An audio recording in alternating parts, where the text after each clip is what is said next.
मेरा नाम फ़ारूक खान है। मैं सोशल एक्टिविस्ट हूँ और सियासी पार्टी है मेरी कांग्रेस। आज हम शबीर खान साहब के साथ इस पूरा गमीर मुगला एरिया का टूर कर रहे हैं। आज की बात नहीं है बल्कि पिछले 5-6 दिन से पूरी तहसील मंजाकोट में पूरा थन्ना मंडी कंस्टिट्यूंसी के बीच में हमने टूर किया है। तो आज जो ये हम देख रहे हैं जिस जगह पे खड़े हैं गंभीर मुगला में, ये इनका मकान जो है ये डैमेज हुआ। आप देख सकते हैं, आइडिया लगा सकते हैं कि इस मकान के बिल्कुल पीछे से रोड गुजर रही है और रोड जो है वो एकदम धंस गई, ज़मीन के अंदर रोड बैठ गई। रोड बैठने से जितना भी पीछे वाली पहाड़ का पानी था या रोड की नाली का पानी था, ये छोटे छोटे 2 नाले हैं, उनका पानी जो है वो इस रोड धंसने की वजह से इस मकान के पीछे आ गया और ये मकान जो है बैठ गया। इस तरीके से मैं ये कहूँगा कि गंभीर मुगला एरिया के बीच में 55 से 60 मकान जो हैं इसी तरह से ज़मीन के अंदर धंस चुके हैं या टोटल डैमेज हो चुके हैं। इसके अलावा जैसे आपने कहा कि पिछले दिनों के बीच में ये बॉर्डर बेल्ट है, पाकिस्तान की शेलिंग हुई, ऑपरेशन संदूर हुआ, उस टाइम पे लोगों का बहुत बड़े पैमाने पर नुकसान हुआ। लोगों के घर उजड़ गए, माल मवेशी मर गए। और इस टाइम पे इस फ्लड के बीच में पिछले 2 महीने 2.5 महीने से लगातार बारिशें हो रही हैं। उन बारिशों की वजह से इस टाइम पर भी लोगों का बहुत बड़ा नुकसान हुआ। अब मकान तो मकान, जिनके मकान खड़े हैं या सेफ हैं, जिनके मकानों का नुकसान नहीं हुआ, मैं ये समझता हूँ कि उनका भी बहुत बड़ा नुकसान हुआ इस दौर के बीच में। जैसे आपने देखा होगा किसी के घर में आज राशन नहीं है, सबका राशन गिल्ला हो गया, सबके कपड़े गिल्ले हो गए हैं, सबके कपड़े के बीच में मिट्टी भर गई है, कोई कपड़ा उनके पहनने लायक नहीं रहा, सोने लायक नहीं रहा, जिनके राशन गिल्ले हो गए। आज कितने दिनों से लाइट नहीं है, लाइट ना होने की वजह से पानी भी नहीं है। आज गंदा पानी पीने पर ये लोग मजबूर हैं। आज 2-2 3-3 दिन जो है आपने बीवी बच्चों को और छोटे बच्चों को दूध से महरूम रखा हुआ है, राशन से महरूम रखा हुआ, भूख से लोग तड़प रहे हैं। लेकिन मैं ये समझता हूँ कि ये गवर्नमेंट का फेलियर है जो अभी तक तकरीबन 2-2.5 महीने लगातार बारिशें हो रही हैं और इन लोगों के घरों तक एक कपड़ा, एक कंबल या 1 किलो राशन, जो बीमार है उस तक दवाई,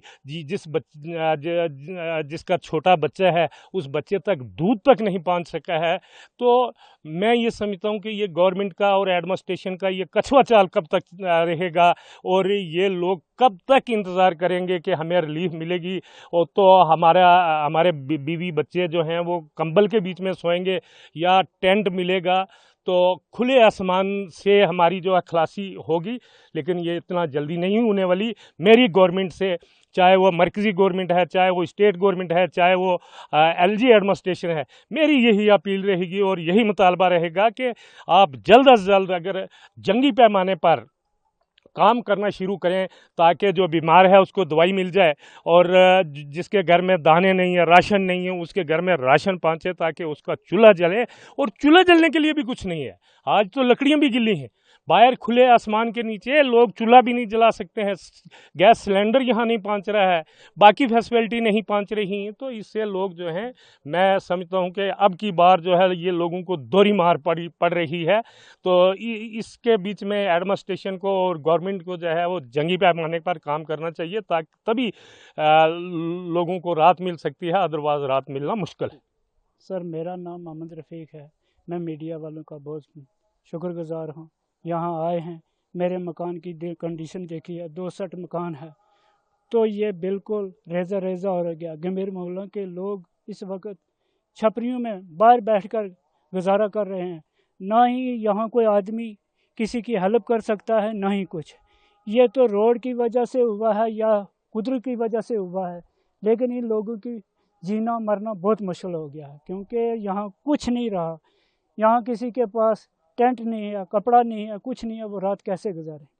इनका बनाया था आपने मकान में, कितनी मेहनत की थी इसकी? मैंने जो हमारे पास पैसे मैंने इस मकान पर लाया, तो अब ये पूरे का पूरा धंस गया। मेरी ज़मीन भी पूरी चली गई है रोड की वजह से। देख लो आगे पीछे जितनी ज़मीन है ये पूरी की पूरी पिघल रही, 2-3 किलोमीटर पीछे से आ रही है। इसका कोई हाल नहीं है। मेरे पास कोई जगह नहीं रहने की रही, तो मैं क्या कर सकता हूँ। यहाँ कोई मेरी मदद होनी चाहिए। आप आए हैं यहाँ देख सकते हैं क्या है, इसको कैसे रखना, कैसे। अभी कहाँ पे बच्चे कहाँ पे रह रहे हैं, घर वाले? सर बच्चे में दूसरे मकान में इसी तरह शिफ्ट किए हैं, वहाँ रहने। हाँ किसी के घर में, वहाँ कोई जगह नहीं, कुछ नहीं, कोई टेंट नहीं, कुछ नहीं, इसी तरह किसी के घर में मिला ही नहीं आज तक? अब कुछ नहीं मिला सर, कुछ नहीं। गए आप तहसीलदार साहब? हाँ तहसीलदार ने मेरी फाइल बनाई, इधर आए हैं मेरे पास, देखा है उन्होंने सब कुछ किया, लेकिन मेरे पास दिया कुछ नहीं, कुछ नहीं मिला। मैं आपसे ये रिक्वेस्ट कर अभी सकता भी हूँ। डर है यहाँ पे लोग? ना बिल्कुल पूरा डर है, ये मकान बिल्कुल खाली हैं, 5-10 मकान हैं, ये पूरे के पूरे खाली हैं, इसमें कोई नहीं रहता। ये ऊपर वाले मकान, ये नीचे वाले मकान, इसमें कोई नहीं रहता, ये सब आगे पीछे गुजारा कर रहे हैं। तो ये आपसे यही रिक्वेस्ट है मेरी। हो तो देख लो, ये बॉर्डर एरिया है, दुख हो रहा है? बहुत ज़्यादा दुख हो रहा। फौज वाले भी आए हैं, उन्होंने भी देखा, पूरे 2 सेट मकान था, ये पूरे का पूरा चला गया, कैसे बनाएंगे, कुछ नहीं रहा। मुश्किल ये जगह कुछ नहीं है, मेरे पास जगह ही नहीं, यही जगह थी जो टोटल लॉस हो गई। तो आज शबीर खान साहब आए हुए थे, क्या आश्वासन दिया उन्होंने यहाँ पे आके? उन्होंने भी यही देखा, आपकी मदद करेंगे, जो भी कोई हमसे हेल्प होगी वो पूरी हम करेंगे इंशाल्लाह, आपकी कोशिश है भरपूर। तो ये देख लो आपकी गहरी चोट जो आई है, ये हमारी पंचायत डी में आई है।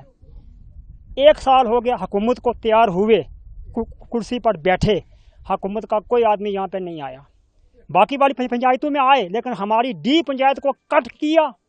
वोट भी दिए हमने, लेकिन मैं शबीर खान साहब का शुक्रगुजार हूँ, जो बिना कहने मुताबिक यहाँ पर आए, इस पहाड़ी इलाका पर आए।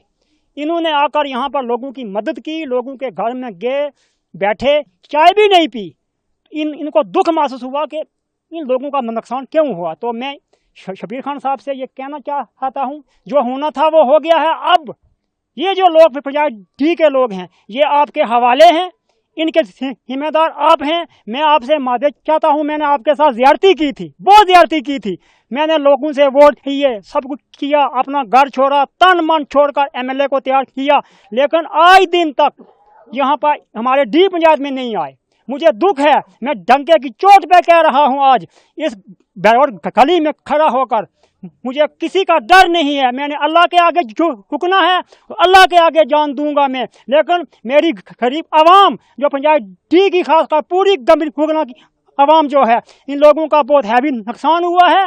और मैं कहना चाहता हूँ ये भी खान साहब को, हाँ खान साहब आप तैयार रहिए, हम आपके साथ हैं। इंशाअल्लाह ताला 4 साल में हमारा कोई काम नहीं होगा ना हो, हमें कामों की जरूरत है। हमें जो कुछ दें ना दें, हम नहीं लेंगे इंशाअल्लाह ताला। गंभीर मुगला, थन्ना मंडी हो, हंजा कोट हो, हमारी पूरी परेशानी में है। दिन को तो बारिश होती है, अब 2 दिन से अल्लाह का शुक्र है कि बारिश नहीं है, तो लोगों में थोड़ी सी जान पड़ रही है। रात को लाइट नहीं होती, तो लोग मैं कहूँगा कि इतने बड़े परेशान हैं।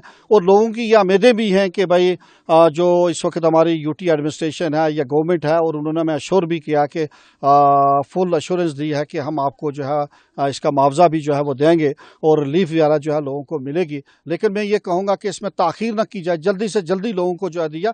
और लोगों की एक और बड़ी डिमांड जो मैंने देखी वो ये है कि हमें टेंट मुहैया किया जाए, जहाँ जिनका घर नहीं है। तो सबसे हमें पहली चीज़ वो कह रहे हैं कि हमारे बाल बच्चों के रहने के लिए कुछ नहीं है, उनको टेंट मुहैया किया जाए, ताकि हम अपने बाल बच्चों को उस मकान में सेफ रखें। मैं आज सुबह से इसी गंभीर मुगला की 4 पंचायतों में मैंने 50 ऐसे मकान देखे हैं जो कि टोटली डैमेज है, जहाँ मैं अभी तक गया हूँ। जहाँ अभी इसके बाद मुझे जाना है, वो पता नहीं कितनी उनकी तादाद होगी। तो मेरी ये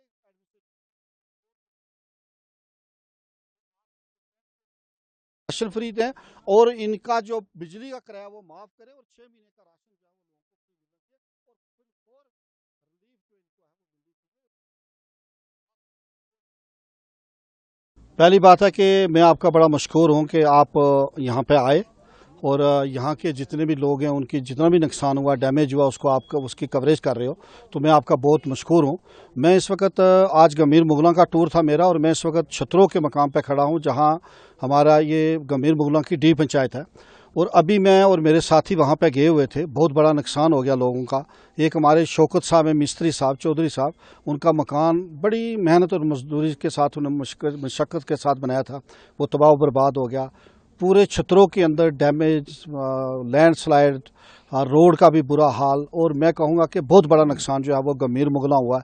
इसी तरह अगर मैं कहूँ कि 2 दिन पहले मैं कोकोड़ा के अंदर था, फिर मैं मंगननाड़ के अंदर था, उनके सरपंच लतीफ़ खान साहब मेरे साथ हैं, और हम सारे लोग उस दिन इकट्ठे, फारूक साहब और जितने हमारे लोग हैं हम सारे इकट्ठे वहाँ गए थे पूरी तहसील एडमिनिस्ट्रेशन के साथ। जो एक लैंड स्लाइड बहुत बड़ी जो है मंगननाड़ के अंदर चल रही है और आज तीसरा चौथा दिन है कि वो लगातार चल रही है और उसकी जद में भी 10, 12, 15 मकान आए। एडमिनिस्ट्रेशन, तहसील एडमिनिस्ट्रेशन ने भी और डी साहब ने भी डायरेक्शन दी तो उनको हमने निकाल के स्कूल में जो है रखा। तो मेरा कहने का मकसद है कि बिलखुसूस अगर आप देखेंगे तो रजौरी और पुंछ में लोगों का बहुत बड़ा नुकसान हुआ। और मैं कहूँगा कि खासकर थन्ना मंडी कॉन्स्टिट्यूंसी जो मैं कहूँगा, चाहे थन्ना मंडी को ले लो आप, चाहे दरहाल को ले लो आप, चाहे रजौरी सिटी का भी आप देख सकते हैं। यानी जहाँ हम सोच सकते हैं कि जम्मू शहर जो है वो इतना बड़ा नुकसान हुआ, किश्तवाड़ के अंदर कितना बड़ा जानी नुकसान हो गया, कटरा माता वैष्णो देवी के वहाँ देखो कितनी जानी नुकसान हो गया। तो मेरा कहने का मकसद है कि इतना बड़ा नुकसान हुआ। मेरी गुजारिश है हमारे जम्मू कश्मीर के जो LG साहब हैं और चीफ मिनिस्टर साहब हैं उनसे कि आप फिलफोर इन लोगों को जो है वो कंपनसेशन दो। हमें ये भी खुशी है कि होम मिनिस्टर साहब भी आए थे और उन्होंने आके जम्मू में अश्योर किया, जम्मू कश्मीर की सरकार को, एडमिनिस्ट्रेशन को अश्योरेंस दी कि हम आपकी पूरी मदद जो है वो करेंगे, गवर्नमेंट ऑफ इंडिया जो है पूरी मदद करेगी। लेकिन मेरी आपके चैनल की वसादत से, चाहे डिस्ट्रिक्ट एडमिनिस्ट्रेशन हो, चाहे UT एडमिनिस्ट्रेशन हो, चाहे गवर्नमेंट हो, उनसे गुजारिश रहेगी कि इससे पहले भी लोग फाइलें बनती थी, पटवारी साहिबान या रेवेन्यू डिपार्टमेंट बनाता था, लेकिन लोगों को बड़ा कम मुआवजा मिलता था। एक बात तो ये थी और दूसरा 2-2, 4-4 साल लोग जो है वो चलते थे। अभी मैं एक घर में बैठा था तो मैंने वहीं से हमारे 2-4 लोग जिनका नुकसान हुआ था, मैंने डायरेक्ट उनकी बात डिप्टी कमिश्नर रजौरी जनाब अभिषेक शर्मा साहब से कराई और ख़ुद DC साहब ने इनको अश्योर किया कि मैं आपको चक्कर नहीं लगाऊंगा। जैसे ही मेरे पास फाइल पहुंचेगी, मुझे पता चला गया कि इतना आपका नुकसान हुआ, जो मेरे पास पैसा आया उसमें से जो भी होगा तो मैं आपकी पूरी जो है वो जल्दी मदद करूंगा। और DC साहब की इस अश्योरेंस के बाद हमारे यहाँ के लोग बड़े मुतमीन हो गए। सारे लोग वहाँ थे, उनके सामने मैंने इनकी DC साहब से भी बात कराई। तो मेरा कहने का मकसद यह है कि डिस्ट्रिक्ट एडमिनिस्ट्रेशन से यही गुजारिश रहेगी और UT एडमिनिस्ट्रेशन से कि लोगों को कंपनसेशन जल्दी मिलना चाहिए ताकि लोग असर नो इसको तामीर करें। 2-3 दिन के महीने के बाद यहाँ पे जो है वो मौसम सरमा जो है वो स्टार्ट हो जाएगा, बर्फ़बारी हो जाएगी, फिर तो ना कोई मकान बना सकेगा ना कुछ। और सबसे बड़ी बात जो जनाब मैं आपको बताऊं कि जो 6 महीने का राशन होता था हमारी जो मक्की की फसल थी या धान की फसल थी, ये 6 महीने तक हमारे बाल बच्चों को, यहाँ के लोग हमारे ज़्यादातर ज़मींदार हैं और उन लोगों को जो है ये लोग 6 महीने का राशन जो होता था, टोटली 100% मक्की की फसल जो है वो डैमेज हो गई है रजौरी पुंछ के अंदर। हमारी जो धान की फसल है वो सारी डैमेज हो गई है लैंडस्लाइड की वजह से, पस्सियों की वजह से और बारिशों की वजह से तमाम चीज़ जो है वो तबाह बर्बाद हो गई है। तो मैं ये कहूँगा एक तो 6 महीने का राशन फ्री जो है लोगों को मिलना चाहिए और पिछले 2 महीने से लगातार लाइट जो है वो हमारे इस इलाके में नहीं आई है, रजौरी पुंछ के अंदर नहीं आई है।